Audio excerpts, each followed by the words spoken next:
Three members of a U.S. Marshals Service fugitive task force were fatally shot during a standoff Monday while trying to serve a warrant in Charlotte.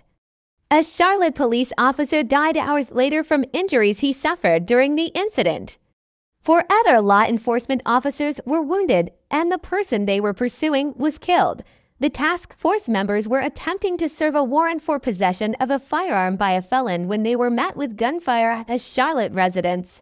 Police said the Marshals Service confirmed that one of the task force members who was killed was a deputy U.S. Marshal. North Carolina Gov. Roy Cooper deconfirmed that the other two task force members were officers who worked in state prisons. Another task force member and four Charlotte-Mecklenburg police officers were also struck by gunfire. And one of the police officers was in critical condition, officials said Monday evening.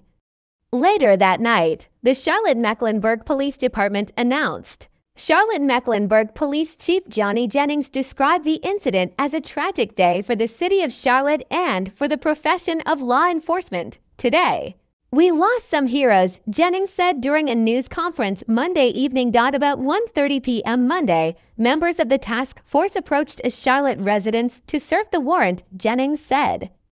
They were met with gunfire from the person they were trying to serve with the warrant.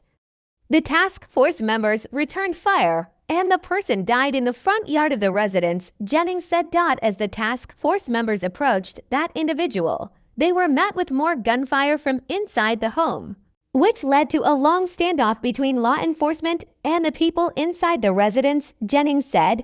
Police questioned two people who were inside the home as people of interest Monday. The investigation is ongoing. U.S. Attorney General Merrick Garland said Monday evening in a statement that the officers put their lives on the line to apprehend some of our country's most dangerous criminals, adding that the Justice Department is heartbroken by the deaths of three of our own law enforcement colleagues. Charlotte Mayor Vi Lyles wrote on X that she was deeply saddened by the incident. Composed of numerous member agencies, the Carolinas Regional Fugitive Task Force is headquartered in Charlotte. Since it started operations in 2018, the task force says it has apprehended more than 8,900 fugitives. Officials, who on Monday praised the officers for their bravery in serving the warrant, faced questions about the decision to attempt to execute it early in the afternoon when schools were in session.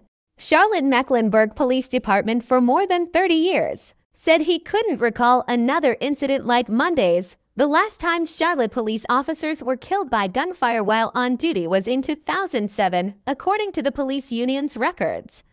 Two officers were fatally shot after they responded to a domestic call, though their shootings were unrelated to the call, the Charlotte Observer reported.